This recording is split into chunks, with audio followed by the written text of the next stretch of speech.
meu Pai, Pai Santo, Pai querido. Em nome de Jesus, Senhor, nos encontramos aqui na dependência, Senhor, do Teu Espírito Santo. Graças te damos, Senhor, por esta oportunidade, meu Deus. E desde já, Senhor, nós te pedimos, nos conduz, Senhor, neste momento, nesta palavra, nesta reflexão. Nos abençoa, Pai. Também abençoa, Senhor, este querido, amado ouvinte, meu Deus. Teu amado, teu querido, o alvo, meu Senhor, desta manhã, desta palavra. Abençoa cada um, meu Senhor, dos que nos escuta pela rádio ou aqui pelo Facebook, Senhor, nos assiste. Nos abençoa, Senhor, neste dia, que sejamos, Senhor, direcionados pelo Teu Espírito Santo, porque esta obra e esta palavra é Tua, Senhor. Por isso, meu Senhor, nós nos colocamos na Tua dependência, em nome de Jesus. Muito bem, glória a Deus por esta oportunidade. Eu quero mais uma vez cumprimentar você que está nos escutando pela rádio, com a paz do Senhor. A todos vocês também que estão pelo Facebook, que Deus abençoe a sua vida nesta manhã grandemente. Eu quero fazer uma leitura de um texto da palavra de Deus e refletir acerca disso que vamos ler hoje. E eu creio que o Senhor tem algo para falar para o meu e para o seu coração. Eu quero ler o texto que está no livro de Gênesis, capítulo 41, que diz assim, versículo 1. E aconteceu que ao fim de 2 anos inteiros, Faraó sonhou, e eis que estava em pé junto ao rio. Muito bem. A maioria de nós, eu acredito, que conhece a história de José do Egito. Já ouviu falar da história de José? Profundamente, superficialmente. De alguma maneira, nós já ouvimos falar sobre o José do Egito. Aquele jovem que foi vendido pelos seus irmãos e alguns anos depois ali no Egito, vivendo como escravo, como servo de Potifar, e depois preso por calúnia, mas achado em uma circunstância que Deus preparou, esse jovem foi consagrado governador. Eu sei dessa história e você também deve saber. José, o sonhador, mas também a Bíblia nos mostra que ele, além de sonhador, também é interpretador, né, de sonhos. Aquele José que da cova, do poço, onde foi colocado pelos seus irmãos, ele foi levado a ser governador do Egito. E hoje eu quero relatar um pouco sobre isso, sobre essa jornada que nós dizemos que foi vitoriosa, mas também entendemos, não devemos esquecer que foi uma jornada difícil, muito sacrificosa, muito sofredora, né? Mas é algo que Deus falará ao nosso coração. Eu li esse texto, esse primeiro versículo, porque a libertação de José, o início da libertação de José, para a sua ascensão como governador, partiu desse evento, que foi o sonho de Faraó. Mas para lembrar alguns, vamos ler o capítulo 37, versículo 5, que diz assim, que fala o sonho de José. Diz assim, sonhou também José um sonho, que contou a seus irmãos. Por isso, o aborreciam ainda mais. E disse-lhe o sonho de José. Ouvi, peço-vos, este sonho que tenho sonhado. Eis que estava atando molhos no meio do campo, e eis que o meu molho se levantava e também ficava em pé, e eis que os vossos molhos o rodeavam e se inclinavam ao seu molho. Então lhe disseram seus irmãos: Tu, pois, deveras reinarás sobre nós? Por isso, tanto mais o aborreciam por seus sonhos e por suas palavras. No versículo 9: E sonhou ainda outro sonho e contou a seus irmãos e disse: Eis que ainda sonhei um sonho. E eis que o sol e a lua e 11 estrelas se inclinavam a mim. E contando a seu pai e a seus irmãos, repreendeu o seu pai e disse-lhe: Que sonho é este que sonhaste? Por ventura viremos eu e tua mãe e teus irmãos a inclinarmos perante ti em terra? Seus irmãos, pois, o invejavam. Seu pai, porém, guardava este negócio no seu coração. Então tudo começou com este sonho. Quando José recebeu esta revelação diante de Deus, em sonho, e o contou para os seus irmãos. E os seus irmãos, como nós sabemos da história, o vendeu para aqueles viajantes ismaelitas, midianitas que estavam passando. E a história nos diz que José foi vendido para a casa de Potifar. Foi vendido para Potifar e viveu ali naquela casa, servindo ao seu senhor Potifar. E a Bíblia diz também que, um dado momento, a mulher de Potifar se interessou por José. A Bíblia diz que a cada dia ela instava contra José, cada dia ela o procurava, porque queria deitar-se com José.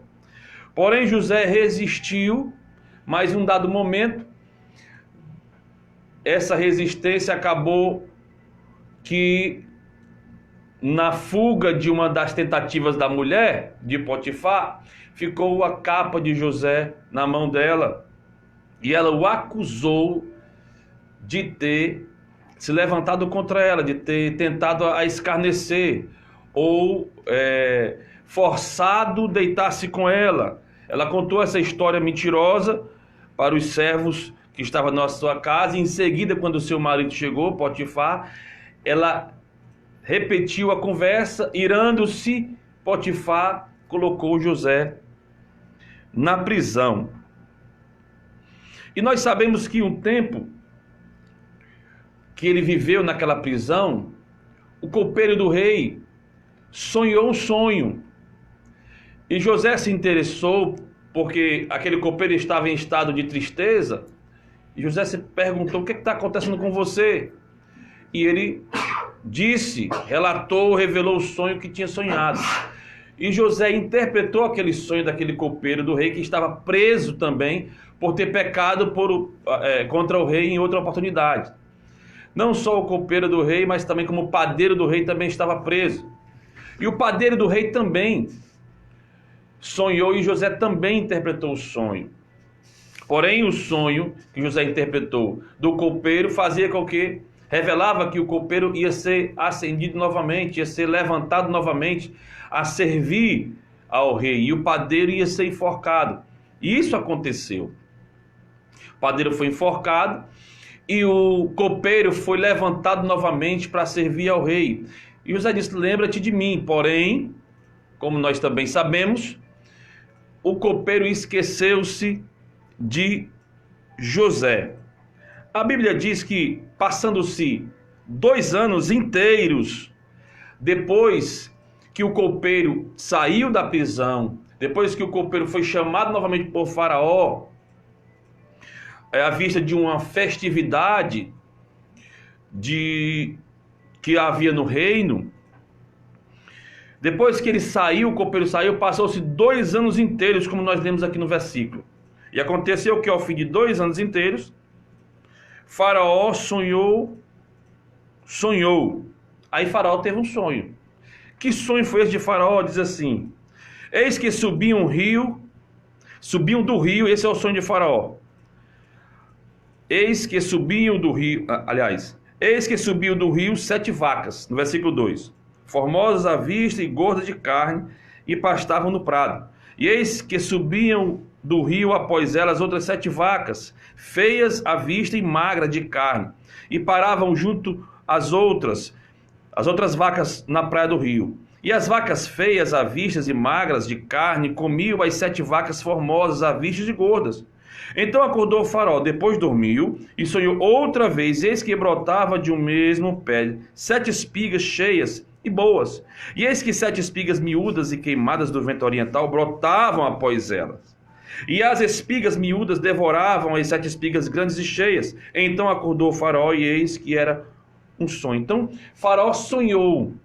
Faraó teve um sonho perturbador de 7 vacas magras que devoravam 7 vacas gordas, de 7 espigas secas, magras, feias, que devoravam as 7 espigas boas. E Faraó perturbou-se com esse sonho. E então pela manhã, ele perturbado enviou e chamou todos os adivinhadores do reino para que pudessem interpretar o sonho, mas não havia ninguém que pudesse fazer isso. No reino não havia ninguém que pudesse fazer isso. Então o copeiro se lembrou. O copeiro disse assim: dos meus pecados me lembro hoje.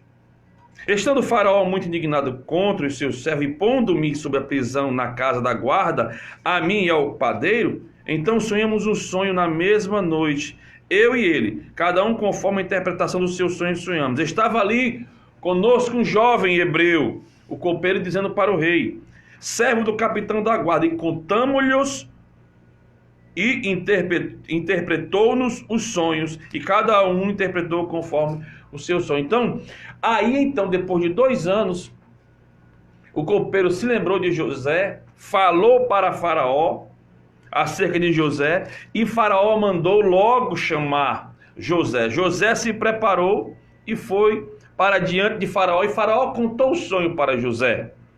E José deu a interpretação do sonho, dizendo assim: as 7 vacas formosas são 7 anos. As 7 espigas formosas também são 7 anos.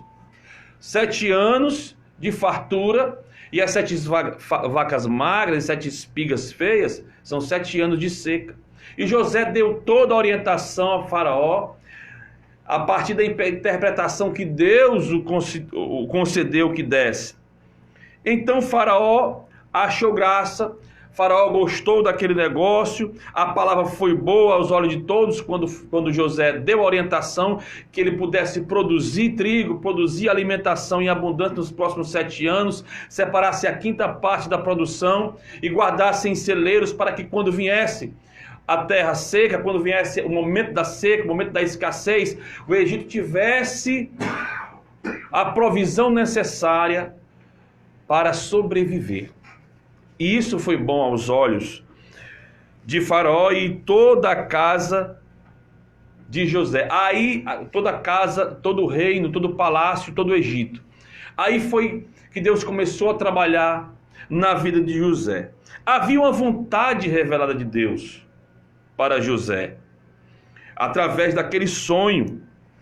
Mas é verdade que aquela revelação não poderia acontecer naquele instante, porque José sonhou quando havia ainda 17 anos de vida. A vontade de Deus foi revelada no coração de José, mas era necessário esperar alguns anos. E no estudo nós percebemos que foram 13 anos até Faraó chamar José lá do cárcere, até o copeiro lembrar-se de José lá no cárcere. Mas era necessário que José passasse justamente por isso, por provas, ser vendido, ser caluniado, ser privado da sua juventude, da sua vida, ser aprisionado no cárcere. Era necessário que José fosse abandonado, sofresse traições, falsas acusações e até ser condenado à prisão. A gente entende que é uma trajetória até inesperada para aquele jovem que sonhou aquele sonho tão bonito, tão maravilhoso, onde com certeza sonho trouxe para ele uma expectativa positiva sobre a sua vida. Mas a história diz que aconteceu nesses 13 anos totalmente o contrário. Ele trabalhou como servo na casa de Potifar. Depois ele foi preso e trabalhou como servo do carcereiro, cuidando dos presos que ali estavam. Então ele foi tirado da sua casa. A Bíblia diz que quando ele conversava com o copeiro, ele dizia assim: lembra-te de mim quando te for bem, porque de fato fui roubado da terra dos hebreus. E aqui não tenho feito nada para que pudesse estar aqui nesta cova, nesta prisão. Ele foi roubado. Algumas traduções dizem que ele foi sequestrado. E sequestro significa exclusão, significa privação, isolamento, enclausuramento, significa opressão. Então ele sofreu tudo isso. Medo, com certeza, tristeza. Isso aconteceu com José. Esse José, que nós muitas das vezes não consideramos só quando ele foi governador, mas essa trajetória, essa circunstância que ele passou, é preciso nós considerarmos, porque foi necessário que José fosse confrontado pelos seus medos. Era necessário que ele passasse por isso. José esteve preso numa prisão, e o motivo dessa prisão foi justo. Porém, essa prisão era circunstancial. Existia uma circunstância ali, e a circunstância é uma condição de tempo. É um período, duraria um período. Era uma circunstância, não era permanente, e isso duraria até Faraó sonhar.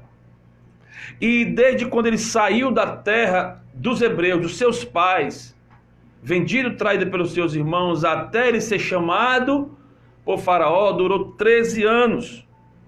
E 13 anos não são 13 dias. Não são 13 dias. 13 anos de prova, de abandono, de exclusão. E a questão é que, com certeza, José, apesar do relato que vamos ver aqui, da fé que ele tinha, é que José não sabia que essa condição era temporária. Penso que ele não sabia e quando essa circunstância iria se reverter em vitória. Acredito que José nem imaginava quando seria isso. Talvez ele pensasse que quando o copeiro do rei saísse, falaria logo a favor dele, porque ele beneficiou o copeiro do rei. Aconteceu de fato o que ele interpretou do sonho do copeiro. Porém, o copeiro se esqueceu de José. E eu me pego pensando que eu acredito que José ele tinha um mínimo de ciência do que estava acontecendo com ele. Porque a Bíblia diz, no capítulo 39, versículo 2, que o Senhor estava com José.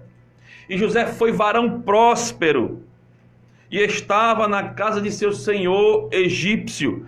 O Senhor estava com José. Eu creio que existia uma expectativa em José, que algo pudesse acontecer. Eu creio que José ele não sabia o quanto duraria aquela peleja. Porém, algo o fazia ser como ele era. A Bíblia não diz quanto tempo ele ficou na prisão, mas diz que 2 anos depois que ele interpretou o sonho, foi que o copeiro se lembrou dele e disse para Faraó que ali havia uma pessoa.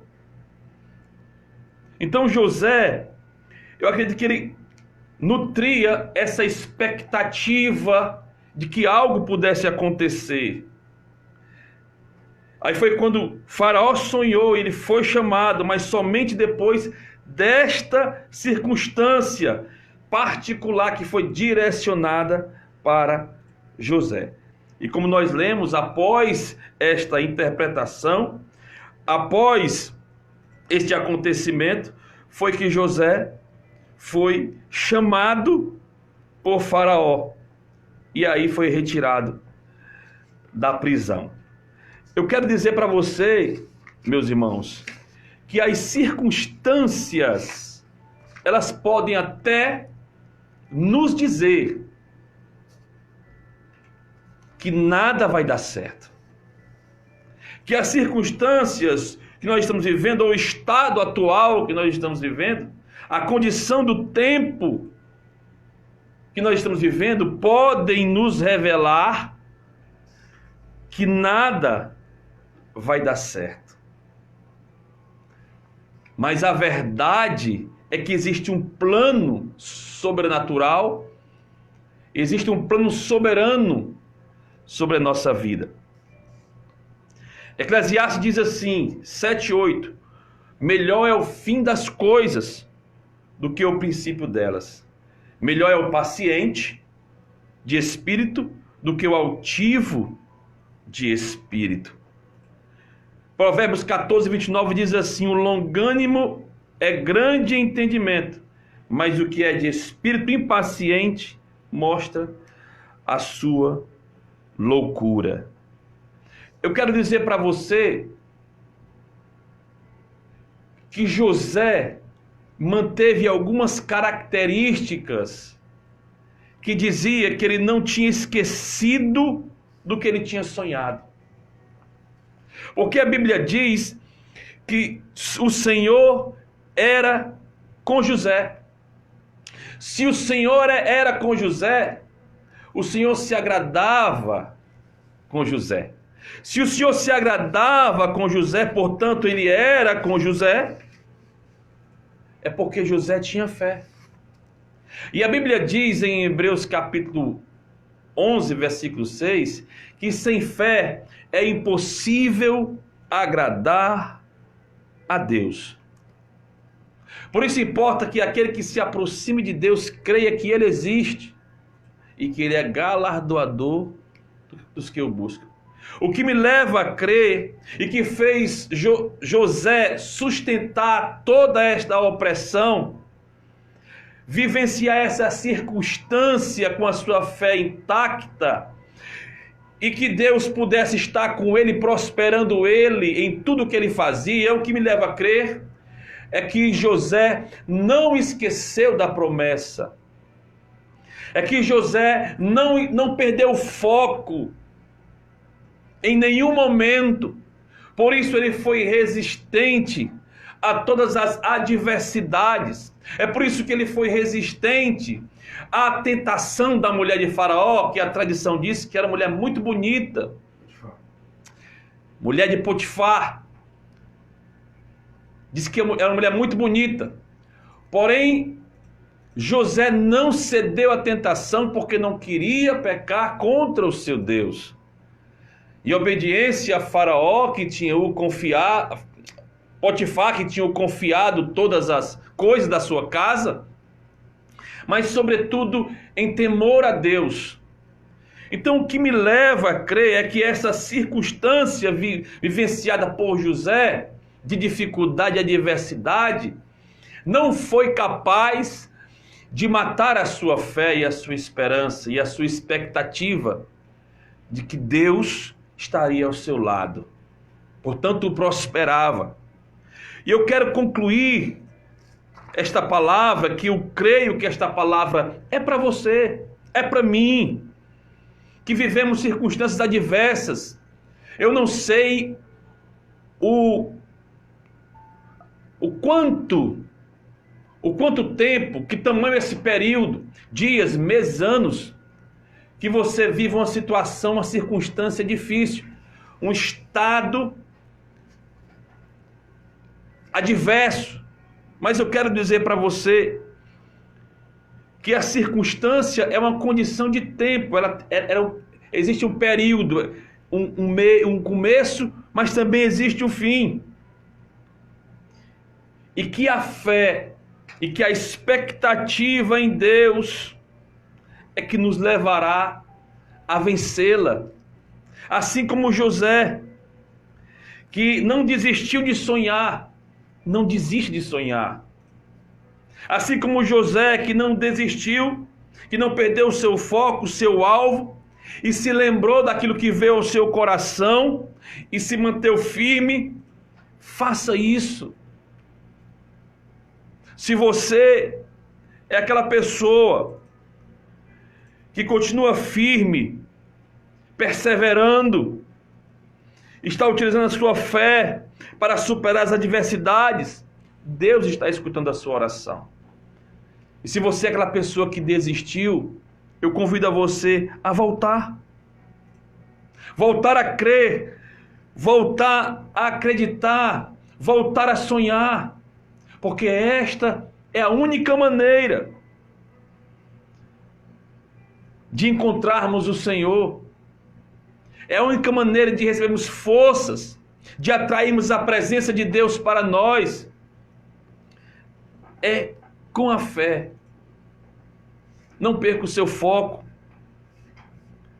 José tinha todos os motivos para abandonar a sua fé, esquecer o seu sonho. Mas a Bíblia diz que o Senhor era com ele todos os dias e prosperava, porque ele acreditava, porque ele atraía Deus para a sua presença, para a sua vida, para o seu cotidiano, para as suas tarefas, de tal forma que todas as pessoas que ali gerenciavam a vida de José, estavam à frente dele, colocava ele como chefe, colocava ele como cabeça e não como cauda. E para concluir, eu quero ler o trecho de Jeremias, capítulo 29, versículo 11, que diz assim: Deus diz assim: porque eu bem sei os pensamentos que tenho a vosso respeito, diz o Senhor, pensamentos de paz e não de mal, para vos dar o fim que esperais. Então me invocareis, ireis e orareis a mim, e eu vos ouvireis, e buscar-me-eis, e me achareis, quando me buscardes de todo o vosso coração. O que é que o Senhor está dizendo para nós nesta manhã? Não nos desanimemos, temos bom ânimo, não desfalecemos as nossas mãos, erguemos as nossas cabeças, confiamos em Deus, esperemos em Deus. Salmo 40 diz assim: esperei no Senhor com paciência, e Ele ouviu o meu clamor. Vamos ter paciência em esperar, paz para esperar, paciência, porque o Senhor tem algo na tua vida, e eu tenho certeza que o Senhor não te deixará sozinho. Assim como fez com José, fará comigo e fará com você, porque Deus é fiel. Que Deus abençoe em nome de Jesus. Senhor Deus e Pai, Pai Santo, Pai querido, nós lemos a Tua palavra, Senhor. A Tua palavra que é santa, que é poderosa para corrigir, para nos ensinar, para nos exortar. A Tua palavra, Senhor, que é poderosa para que ela se erga e creia em Ti e possa viver novas circunstâncias, novos momentos, novas situações de vitória, porque é isso que Tu queres para ele ou para ela. Em nome de Jesus eu oro e Te peço, meu Deus, esta petição, estas bênçãos, em nome de Jesus. Amém.